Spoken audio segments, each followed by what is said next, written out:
नमस्कार दोस्तों, ये जो आप आवाज़ सुन रहे हैं ये किसी रेलगाड़ी की आवाज़ नहीं है। ये जो है इस एंगल कॉक की आवाज़ है जो कि इस इंग्लिश शीट को पानी देता है। ये देखिए इस तरह से बहुत तेज़ आवाज़ है और आप इसे हम उंगली से प्रेस कर रहे हैं, दबा रहे हैं तो ये जो है आवाज़ थोड़ा कम हो जा रही है और इसे मैं दबाता हूँ तो ये पानी कम हो जाता है, इसका लीकेज।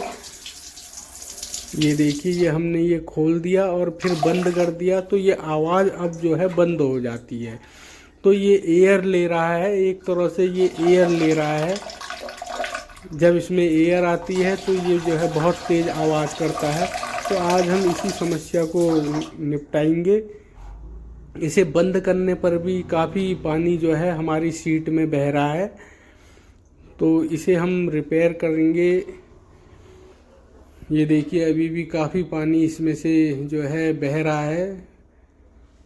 ये सीट, ये जो है जो टॉयलेट है काफ़ी समय से बंद था, तो इसे चालू कर रहे हैं। तो ये पानी पता नहीं कब से जो है, ये देखिए कितना पानी इससे वेस्ट हो रहा था ये जो है, जबकि ये बंद था और वैसे सही है ये, लेकिन इसमें से ये लीकेज और ये आवाज़ की समस्या जो है, ये आवाज़ की समस्या जब शुरू हुई तब इस तरफ को ध्यान गया।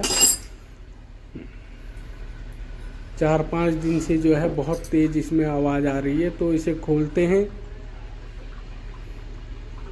तो ये हमने इसका पाइप खोल दिया और अब हम इसे अपने रिंच से इस एंगल कॉक को जो है खोल के देखते हैं कि ये इसका वाशर गिर गया है जो हमारे पाइप में लगा था।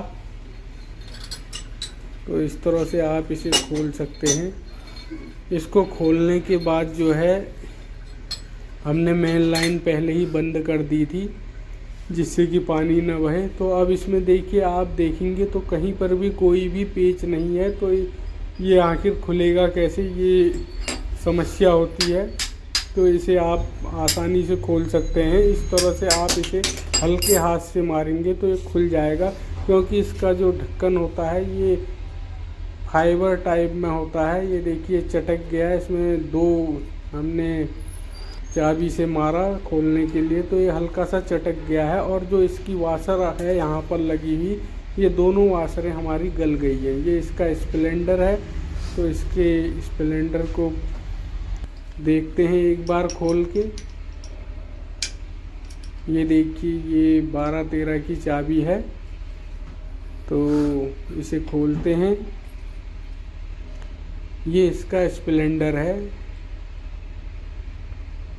ये देखिए इस तरह से हमने ये चाइनीज मॉडल है एक तरह से। ये देखिए ये जो है, इसे आप घुमाएंगे तो ये खुल जाएगा। और इसे आप अंदर से देखेंगे तो इसमें जो है प्लास्टिक का यूज किया गया है, अंदर भी जो है प्लास्टिक है। और इसको देख के ऐसा लगता है कि ये अंदर से भी गल गया है। तो क्योंकि इसकी ये ढक्कन की वाशरें गल गई हैं और हम इसे दबा रहे थे तो लीकेज जो है हमारी कम हो जा रही थी। तो पहले हम इसकी जो है ये जो बाहर की वाशरें हैं, स्प्लेंडर को ऐसे ही लगा के हम इसकी बाहर की वाशर को जो है बदल के देखते हैं एक बार। अगर इससे काम बन जाता है तो बहुत ही बढ़िया है। एकदम सेम वाशर मिलना तो मुश्किल है, तो जुगाड़ करके जो है देखते हैं। इसकी वाशर जो है इसकी जगह पे हम दूसरी वाशर डाल के देखते हैं जो इसके अंदर चली जाए और आसानी से जो है, इस तरह से हमने 2 वाशर डाल दी हैं इसमें। और अब हम इसे एक बार जो है नल लगा के देखते हैं इसमें। अगर हमारा पानी रुक जाता है तो हमें इधर उधर भागने की ज़रूरत नहीं पड़ेगी और काम बिना पैसे खर्च किए ही हमारा निपट जाएगा। जैसे हमने खोला था वैसे ही इसे कस देंगे। थोड़ा सा इसकी सफाई कर लेते हैं।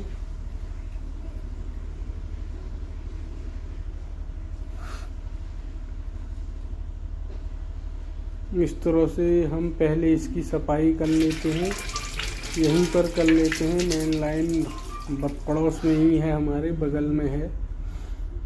तो इसे खोल दिए हमने, धो के हमने जो है इसे फिर से हमने लगा दिया है। हल्के हाथ से इसे कस देंगे, ज़्यादा हमें कसना नहीं है ज़ोर से, हल्का सा कसा रहता है ये। एक दो बार जो है, बस इतना काफ़ी है। तो इसमें ऑलरेडी हमारा टैप लगा हुआ है आजकल। अब हम इसे लगा के एक बार चेक कर लेते हैं, ऐसे ही हमें पता चल जाएगा। अगर इसका जो घुमाने वाला है उससे अगर ये इसमें दबाव पड़ के ये बंद हो जाता है तो हम इसे ऐसे ही कस देंगे।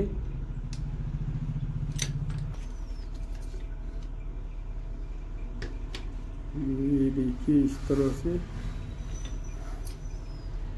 अब हम ऐसे ही इसे चेक कर लेंगे, इसको डाल के इसके ढक्कन को।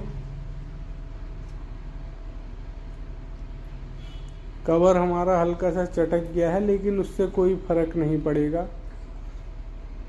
ये देखिए अभी बंद है मेन लाइन। तो दूसरे हाथ में ही हमारी मेन लाइन है। अब हमने खोल दी है तो अभी भी शायद ये टपक रहा है। बंद करके देखते हैं, ये देखिए अभी भी टपक रहा है। इसका मतलब ये है कि इसका स्प्लेंडर गल गया है अंदर से, और जो है उसे बदलना ही पड़ेगा। थोड़ा पानी पहले से कम हो गया है, लेकिन ये बदलना ही पड़ेगा, क्योंकि फिर भी काफ़ी पानी निकल रहा है। थोड़ा इस स्प्लेंडर को कस के देखते हैं, क्या पता यहाँ से ढीला हो। तो नहीं, ये कसा हुआ है ऑलरेडी। तो काफ़ी पानी अभी भी निकल रहा है, तो हमें ये बदलना ही पड़ेगा। इसका स्प्लेंडर जो है काफ़ी पानी वेस्ट हो रहा है। तो इसे खोल देते हैं। लाइन हमने बंद कर दी है। ये देखिए ये स्प्लेंडर है इसका, ये है। और आप इसे देखेंगे तो ये इधर से तो ठीक दिख रहा है, यहाँ से जो है गल गया है। तो ये स्प्लेंडर हमने काफ़ी ढूंढा मार्केट में, 6-7 दुकानों में देखा। तो ये चाइनीज मॉडल है, तो ये हमें नहीं मिला। और ये मिल भी जाता तो भी कोई फ़ायदा मेरे हिसाब से नहीं था। ये हम नया ले आए हैं। तो ये नया जो हमें मिला है एंगल कॉक पूरा, ये हमें 150 रुपये का मिला है। और अगर हमें ये मिल भी जाता तो ये 70-80 रुपये का मिलता। तो ज़्यादा डिफरेंस नहीं है। तो फिर हम जो है इसको घूमे नहीं, और हमने जो है सीधे नया ले लिया। तो अब इसे हम डायरेक्ट बदल देते हैं इसमें टैप लगा के।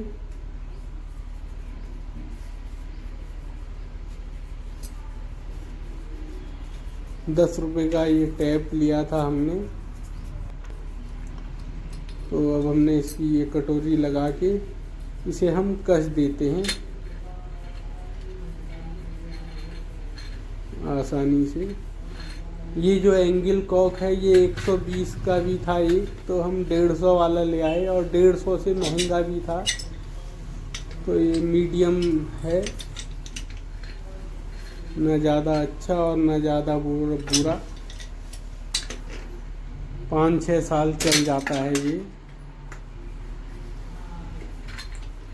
फिर यूज के कितना करते हैं इसके ऊपर भी बात है। तो इसे हम कस दिया है हमने। ये देखिए इस तरह से। अब हमने ये लाइन खोल दी है।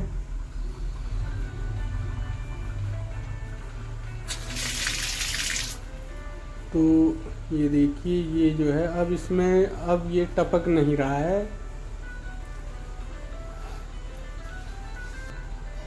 ये देखिए ये अब हमने जो हमारी वाशर नीचे गिर गई थी वो हमने इस पाइप में लगा दी है, और अब हम इसे कस देते हैं। तो ये हमारा सही काम कर रहा है, ज़्यादा महंगा भी नहीं है, ये 150 रुपये इसकी कीमत है।